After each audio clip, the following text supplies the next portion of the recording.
নমস্কার, আমাদের কৃষ্ণা টক্স বাংলা চ্যানেলে আপনাদের স্বাগত।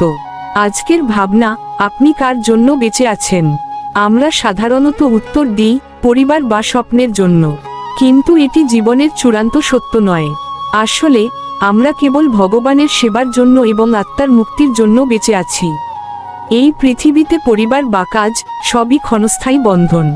যখন আমরা কারোর জন্য বাঁচি, তখন আসক্তির বাঁধন তৈরি হয়, কিন্তু যখন এই জীবন ভগবানের সেবার মাধ্যম হয়, তখন আমাদের জীবন হয় মুক্ত ও আনন্দময়।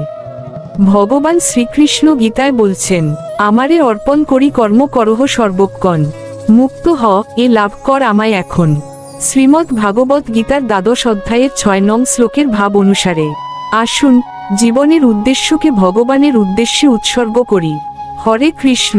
ভিডিওটি ভালো লাগলে একটি লাইক, কমেন্টস এবং সাবস্ক্রাইব করে দিবেন।